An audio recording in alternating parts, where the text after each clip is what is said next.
નમસ્કાર મારા વહાલા વિદ્યાર્થી મિત્રો, મારું નામ છે જયેશ રાઠવા અને તમે જોઈ રહ્યા છો નચિકેત સ્ટડી યુટ્યુબ ચેનલ. મિત્રો, આપણે આ વિડીયોની અંદર તમારું ધોરણ 9 નું જે વિજ્ઞાન છે એમાં સેક્શન એ ના પ્રશ્નોના જવાબનું સોલ્યુશન કરવાના છે. સેક્શન એ જે મિત્રો તમારા માટે ખૂબ જ ઇમ્પોર્ટન્ટ હોય, તમને તરતમાં તરત જવાબ આવડી જતા હોય અને તમારા પૂરામાંથી પૂરા માર્ક્સ પણ આવી જતા હોય એવું સેક્શન એ આપણે અત્યારે સોલ્વ કરીએ છીએ. ચલો, સૌથી પહેલા વિકલ્પો જે આપણને આપેલા છે ને એ વિકલ્પો સોલ્વ કરીએ. તો I બરાબર F ગુણ્યા T માં I એટલે શું? તો મિત્રો, I એટલે ઇન્ટેન્સિટી કહેવામાં આવે, જેને બળનો આઘાત કહેવાય છે. બળનો આઘાત કહેવાય છે. આગળ દબાણનો SI એકમ શું છે? તો કે ન્યૂટનના છેદમાં મીટર સ્ક્વેર એ દબાણનો SI એકમ છે. બધા જ નિષ્ક્રિય વાયુઓની પરમાણ્વીયતા કેટલી હોય? તો મિત્રો 1 હોય. તમે જો કે નિયોન છે, આર્ગોન છે, ઝેનોન છે, રેડોન છે, આ બધા તમને કેવા જોવા મળે? એક જ જોવા મળે છે. નીચેનામાંથી કોણ મહત્તમ સંખ્યામાં પરમાણુઓ ધરાવે છે? જો અહીંયા 3 પરમાણુઓ છે, અહીંયા 2 પરમાણુઓ છે, અહીંયા 5 પરમાણુઓ છે, પણ અહીંયા 6 અને 2 કરો તો 8 પરમાણુઓ, તો વધારે પરમાણુઓ અહીંયા છે.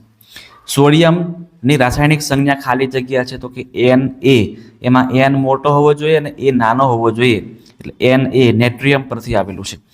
સોડિયમ કાર્બોનેટનું સૂત્ર શું છે? N2CO3 Na2CO3. ચોક્કસ વીજભાર ધરાવતા પરમાણુઓના સમૂહને શું કહેવામાં આવે? તો એને બહુ પરમાણવીય આયન કહેવામાં આવે છે. બરાબર, વીજભાર છે એટલા માટે બહુ પરમાણવીય આયન કહેવામાં આવે. 10 ની ઉપર 6 ડાયન એટલે કેટલા ન્યૂટન? તો કે 10 ન્યૂટન. જો 10 ની ઉપર 5 હોત ને તો 1 આવતું, પણ 10 ની ઉપર 6 છે એટલે 10 આવશે. વેગમાનનું સૂત્ર શું છે? P બરાબર mv. કેપિટલ G નો SI એકમ શું છે? તો કે newton metre square KG square છેદમાં. આગળ, પૃથ્વી પર ગુરુત્વ પ્રવેગનું મૂલ્ય G નું મૂલ્ય 9.8. જો મિત્રો, અહીંયા 9.8 એકદમ ક્લિયર કટ સાચું છે, પણ એકમ ખરેખર મીટર પ્રતિ સેકન્ડ આવે. અહીંયા એકમ આપણને ખોટો આપ્યો છે એટલે આપણે વિધાનને પણ ખોટું જ ગણીશું. દળ એ સદિશ રાશિ છે? ના, સદિશ નથી, અદિશ છે એટલે ખોટું વિધાન. વજનનો એકમ ન્યૂટન છે? સાચું. હિલિયમનો પરમાણ્વીય દળ 4U છે? સાચું. કાર્બન ડાયોક્સાઇડમાં કાર્બન અને ઓક્સિજનનું દળથી પ્રમાણ 8:3 છે? નહીં, 8:3 નહીં આવે, 3:8 આવે, એટલે આપણું વિધાન કેવું બનશે? અહીંયા ખોટું બનશે. હે ને? ચાલો, વિભાગ બી માં જે પ્રશ્ન આપેલા છે એને સોલ્વ કરીએ. સલ્ફર અણુની રાસાયણિક સંજ્ઞા S8 છે? એકદમ સાચું. પદાર્થનું જડત્વ તેની સ્થિર અવસ્થા અને ગતિમાન અવસ્થામાં કરવામાં આવતા ફેરફારોનો વિરોધ કરે છે? એકદમ સાચી વસ્તુ. રોકેટ ઉર્જા સંરક્ષણના સિદ્ધાંત પર કાર્ય કરે છે? સાચી વાત છે. સૌપ્રથમ પ્રાયોગિક રીતે ગુરુત્વાકર્ષણના સાર્વત્રિક અચળાંક G નું મૂલ્ય ન્યૂટને શોધ્યું હતું? ના ભાઈ ના. બરાબર છે. કોને શોધેલું? તો મિત્રો હેનરી કેવેન્ડિશ. તમને લખી પણ આપું, ચિંતા ના કરો. હે ને? સૌથી પહેલા G નું મૂલ્ય મિત્રો હેનરી કેવેન્ડિશ નામના વૈજ્ઞાનિકે શોધ્યું હતું.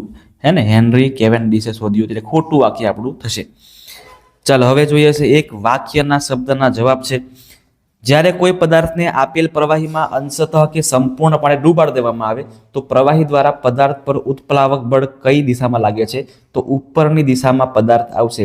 જેમ તમે જાણો છો કે કૂવામાં આપણે ડોલ નાખીએ અને પાણી ભરીએ તો ડોલ ઓટોમેટિકલી ઉપર તરફ આવતો આપણને લાગવા માંડે, એટલે પ્રવાહી શું કરે છે? પદાર્થને ઉપર તરફ ધકેલે છે, જેને ઉત્પ્લાવક બળ કહેવામાં આવે છે. દૂધના નમૂનાની ઘનતા માપવા માટે લેક્ટોમીટર નામનું સાધન વપરાય છે. 2/3 એટલે કે આ 3 ભાગમાંથી 2 ભાગ જેટલું પાણી ભરાઈ ગયેલું હોય એવું ટેન્કરને રસ્તા પર ચલાવી રહ્યા છે અને અચાનક બ્રેક મારવામાં આવે તો ટેન્કરનું પાણી કઈ દિશામાં જશે?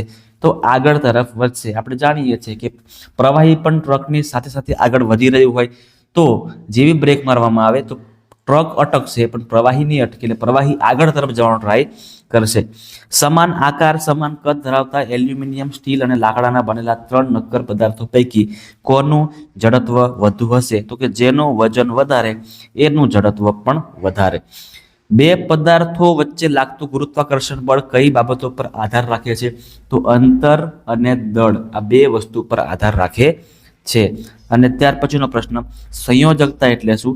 તો મિત્રો તત્વ કે પરમાણુ જેટલા ઇલેક્ટ્રોન મેળવે અથવા તો જેટલા ઇલેક્ટ્રોન ગુમાવે તો એ સંખ્યાને સંયોજકતા કહેવામાં આવે છે. જેમ કે સોડિયમ છે મિત્રો, તો સોડિયમ એક ઇલેક્ટ્રોન ગુમાવે છે એટલે સંયોજકતા શું કહેવાય એની 1+ કહેવામાં આવે. બરાબર. ક્લોરીન છે એક ગુમાવે છે તો 1-, તો આને કહેવાય સંયોજકતા. આગળના પ્રશ્ન જોઈએ છે. કેટાયન એટલે શું? કેટાયન એટલે શું? તો મિત્રો જે ઋણ આયન બનતા હોય એ બધાને શું કહેવામાં આવે? કેટાયન કહેવામાં આવે. કે વ્યાખ્યા આવી કરી શકાય કે જ્યારે કોઈ પરમાણુ ઇલેક્ટ્રોન મેળવે તો ઇલેક્ટ્રોન મેળવવાથી વીજભાર એનો ઋણ બને છે, જેને ઋણ આયન કહેવામાં આવે અથવા તો કેટાયન કહેવામાં આવે. પરમાણવીયતા એટલે શું? તો કે તત્વના પરમાણુઓને સાદી પ્રાકૃતિક સંખ્યા વડે દર્શાવવામાં આવે તો એને પરમાણવીયતા કહેવામાં આવે છે. બહુપરમાણવીય આયનના ઉદાહરણ તો કે એક તો OH-, CO3 2-, SO4 2-, એવા ઘણા બધા આવશે. NO3 1-, આ બધા બહુપરમાણવીય આયનો છે. કોઈ એક તત્વ X ની સંયોજકતા 1 છે તો તેના ઓક્સાઇડનું સૂત્ર શું હોઈ શકે? ધારો કે આપણે X તરીકે Na લઈ લઈએ, હે ને. Na ની સંયોજકતા કેટલી છે? 1 છે. આપણે જાણીએ છીએ કે Na 1+ છે અને ઓક્સિજન છે એ 2- છે. એટલે બંને ભેગા થાય ને તો Na આ 2 અહીંયા આવી જાય ને O અહીંયા આવી જાય એટલે Na2O બનશે. એટલે આપણું જે તત્વ છે ને, પરમાણુ છે અથવા સંયોજન છે, એ Na2O બનશે. પૃથ્વી પર 120 ન્યૂટન વજન ધરાવતા પદાર્થનું ચંદ્ર પર વજન કેટલું હશે? તો મિત્રો છઠ્ઠા ભાગનું હોય એટલે 120/6 કરી દેવાના એટલે કેટલા આવશે? 20 ન્યૂટન એનું વજન હશે. આગળ, રોકેટ ખાલી જગ્યા સંરક્ષણના સિદ્ધાંત પર કાર્ય કરે છે. ઉર્જા સંરક્ષણના નિયમ પણ કામ કરે છે. ગતિમાન ટ્રેનમાં કોઈ યાત્રી એક સિક્કો ઉછાળે છે જે તેની પાછળ જઈને પડે છે, જેનો અર્થ એ છે કે ટ્રેનની ગતિ કેવી છે? પ્રવેગી છે, ધીમે ધીમે વધી રહી છે. ભિન્ન દળ ધરાવતા બે પદાર્થો ચંદ્રની સપાટી નજીક મુક્ત પતન કરે તો કોઈ પણ સમયે તેમનો જે વેગ છે ને એ કેવો હશે? સરખો જ રહેશે. કારણ કે ચંદ્ર પર કોઈ પણ પ્રકારનું વાતાવરણ નથી, હે ને, એટલે કોઈ પણ પ્રકારનું અટકવાનું થતું નથી, એટલે વેગ સમાન જ રહેશે. આગળ, ગુરુત્વાકર્ષણનો સાર્વત્રિક નિયમ કોની વચ્ચેના ગુરુત્વાકર્ષણ બળને દર્શાવે છે? તો કોઈ પણ દળ ધરાવતા કોઈ પણ પદાર્થો હોય તો એના વચ્ચે લાગુ પડે. પૃથ્વીનું વાતાવરણ પૃથ્વી સાથે ખાલી જગ્યાના લીધે ટકેલું છે, તો કે ગુરુત્વાકર્ષણ બળના કારણે ટકી રહેલું છે. આગળ, ચંદ્ર પૃથ્વીની આસપાસ ફરે જેને પરિક્રમણ કહેવાય. એકદમ સાચી વાત. અસંતુલિત બળોનો પરિણામી બળ 0 હોય. એકદમ ખોટી વાત. ન્યૂટનનો ગતિનો પહેલો નિયમ જડત્વના નિયમ તરીકે ઓળખાય છે. એકદમ સાચી વાત. ઓરમ એ સોનાનું લેટિન નામ છે. ઓકે. FeCl2માં Fe ની સંયોજકતા 3 છે. ના, ખોટી વાત. FeCl3 હોત ને 3 તો Fe નું 3 થાત. અહીંયા FeCl2 છે એટલે Fe નું 2 છે, એટલે એટલા માટે આપણું વિધાન ખોટું પડે છે. ચાલો આગળ જોઈએ છે. નીચે દર્શાવેલ સંયોજનોના રાસાયણિક સૂત્ર લખવાના છે આપણે. Sodium oxide Na2O, potassium sulphate K2SO4. ચાલો, અહીંયા આપણે જે સંયોજન આપણને આપેલા છે એના આપણે આણ્વીય દળ ગોતવાના છે. NH3 એટલે એમોનિયા, N નું 14 અને H3 છે એટલે 3, 14 + 3 એટલે 17 આવશે.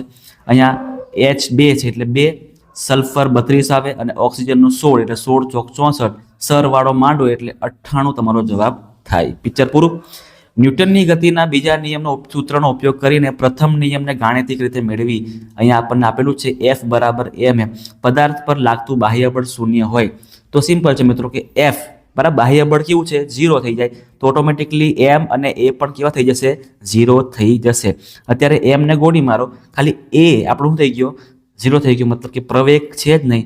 પ્રવેગ નથી એટલે વેગ પણ નથી, મતલબ કે આપણું અહીંયા જવાબ આવી ગયો.